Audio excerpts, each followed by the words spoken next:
দরজায় কড়া নাড়ছে ত্রয়োদশ জাতীয় নির্বাচন।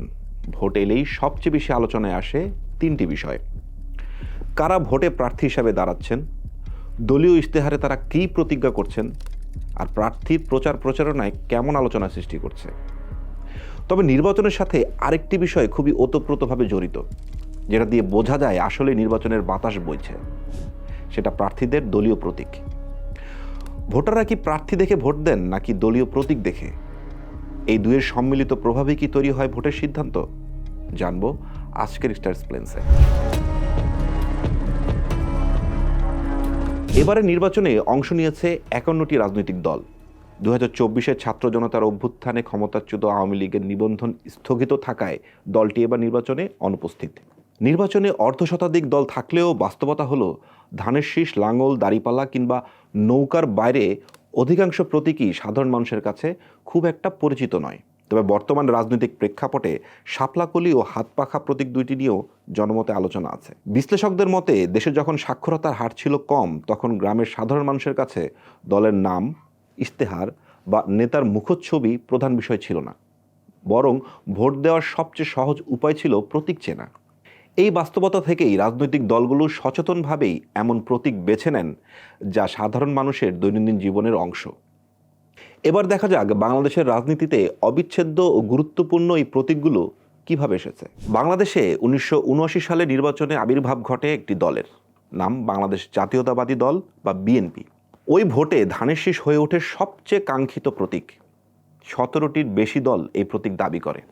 ধানের শীষের বিতর্ক আরও জটিল হয়, কারণ 1978 সালে রাষ্ট্রপতি নির্বাচনে জিয়াউর রহমান জাতীয়তাবাদী ফ্রন্টের প্রার্থী হিসেবে ওই প্রতীক ব্যবহার করেছিলেন। সেই ফ্রন্টের অন্যতম শরিক ছিল মাওলানা ভাসানীর ন্যাপ। বিএনপির পক্ষে মওদুদ আহমেদ যুক্তি দেন, জাতীয়তাবাদী ফ্রন্টের শরিক দলগুলো একীভূত হয়েই বিএনপি গঠিত হয়েছিল, ফলে ধানের শীষের উপর বিএনপির আইনগত এবং রাজনৈতিক অধিকার রয়েছে। ন্যাপের বিভিন্ন উপদল এই দাবির বিরোধিতা করে। তারা বলে মূল ন্যাপ বিলুপ্ত হয়নি, বরং তারাই প্রকৃত উত্তরসূরি। তবে নির্বাচন কমিশন একটি গুরুত্বপূর্ণ আইনি নীতি প্রয়োগ করে, পরিত্যাগ ও মনসম্মতি বা ডেক্টোরিয়ান অফ ওয়েভার অ্যান্ড অ্যাকুয়েন্সেন্স। কমিশন পর্যবেক্ষণ করে 1978 সালে ধানের শীষ জিয়াউর রহমানকে দেওয়ার সময় ন্যাপের কোনো উপদল আপত্তি করেনি, ফলে তারা স্বেচ্ছায় বা অনিচ্ছায় তার দাবি ত্যাগ করেছে। শেষ পর্যন্ত বিএনপিকেই ধানের শীষ বরাদ্দ দেওয়া হয়।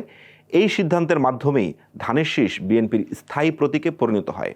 এরপর সময় গড়ায় 1986 সাল।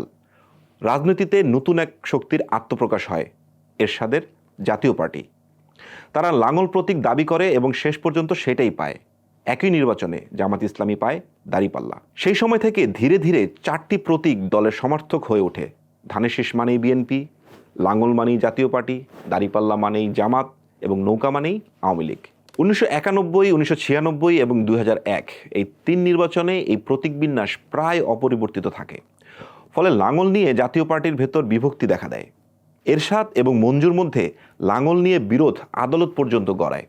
আদালত রায় দেয়, সংসদে প্রতিনিধিত্বকারী এরশাদের জাতীয় পার্টি লাঙ্গলের প্রকৃত দাবিদার। 1908 সালে নির্বাচন থেকে নির্বাচন কমিশন রাজনৈতিক দল নিবন্ধন প্রথা চালু করে।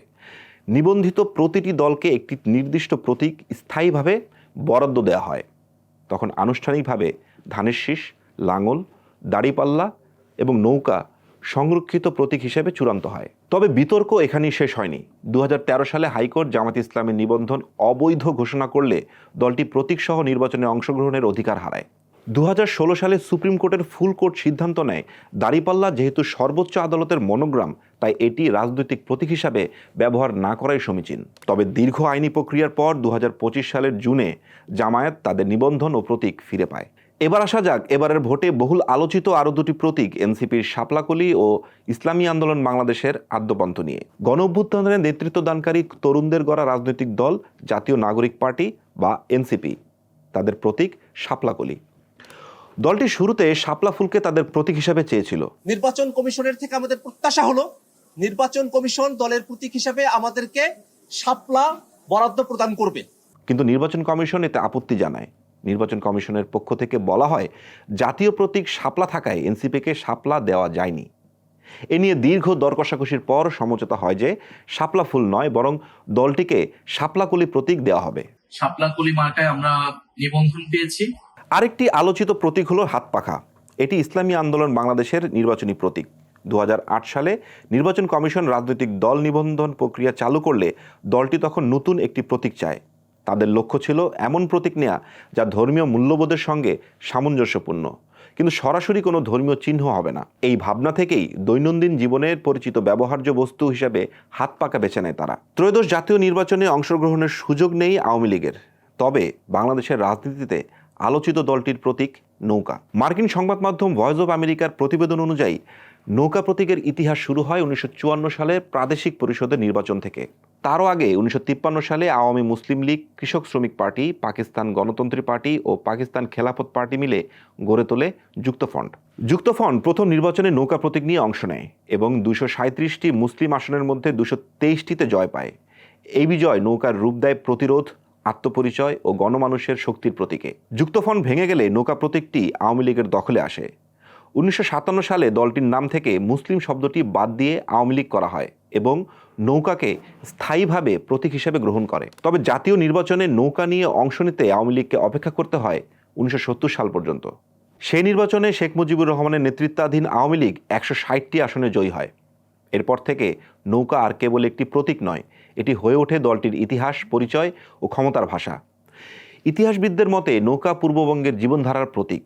নদী, খাল, নৌকা ও গ্রামীণ সংস্কৃতির সঙ্গে এই প্রতীক ওতপ্রোতভাবে জড়িত বলেই এটি মানুষের আবেগের গভীরভাবে জায়গা করে নেয়।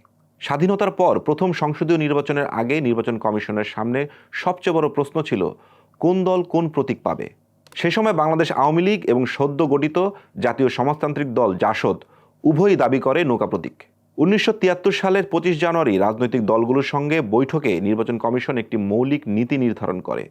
নীতিটি ছিল যে দল আগের নির্বাচনে যে প্রতীক ব্যবহার করেছে পরবর্তী নির্বাচনে সেই প্রতীকের উপরই তাদের অগ্রাধিকার থাকবে। এই নীতির ভিত্তি নেওয়া হয়েছিল আন্তর্জাতিক আইনি গ্রন্থ কর্পাস জুরিস সেকুন্ডামের 1941 সালের সংস্করণ থেকে। এই নীতির আলোকে নির্বাচন কমিশন নৌকা প্রতীক বরাদ্দ দেয় আওয়ামী লীগকে। তবে এই সিদ্ধান্তে তীব্র আপত্তি তোলে জাসদ সহ কয়েকটি দল। তাদের যুক্তি ছিল এটি স্বাধীন বাংলাদেশের প্রথম নির্বাচন, ফলে সবাই নতুন দল, এখানে পূর্ববর্তী নির্বাচন বা পুরনো দলের ধারণা প্রযোজ্য নয়। তারা লটারির মাধ্যমে প্রতীক বরাদ্দের দাবি জানায়। এই বিরোধ আদালত পর্যন্ত গড়ায়।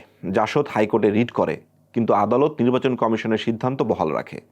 আর এর মাধ্যমেই কার্যত নৌকা প্রতীকটি আওয়ামী লীগের স্থায়ী রাজনৈতিক পরিচয়ে পরিণত হয়। সব মিলিয়ে বলা যায় বাংলাদেশের নির্বাচনী রাজনীতিতে দলীয় প্রতীক নিছক ভোটের চিহ্ন নয়, এটি ক্ষমতার রাজনীতি, ঐতিহাসিক ধারাবাহিকতা এবং জনমানুষের সঙ্গে দলের সম্পর্কের একটি গুরুত্বপূর্ণ মাধ্যম। প্রতীকগুলো সময়ের সঙ্গে সঙ্গে রাজনৈতিক দলের পরিচয়ের অবিচ্ছেদ্য অংশ হয়ে ওঠে, যেখানে ইতিহাস, আইনি লড়াই, গণ আবেগ ও ক্ষমতার প্রতিযোগিতা একই সূত্রে গাঁথা। সবচেয়ে গুরুত্বপূর্ণ হলো স্বল্প সাক্ষরতার বাস্তবতায় প্রতীক সাধারণ ভোটারদের কাছে রাজনৈতিক সিদ্ধান্তের সহজ ভাষা হয়ে উঠেছিল, আর আজও তা প্রভাবশালী হয়ে থেকে গেছে। ফলে বাংলাদেশের নির্বাচনে প্রার্থী ও ইশতেহার যেমন গুরুত্বপূর্ণ, তেমনি দলীয় প্রতীক, ভোটের আচরণ, দলীয় আনুগত্য ও রাজনৈতিক পরিচয় বিনির্মাণে কেন্দ্রীয় ভূমিকা পালন করে চলছে।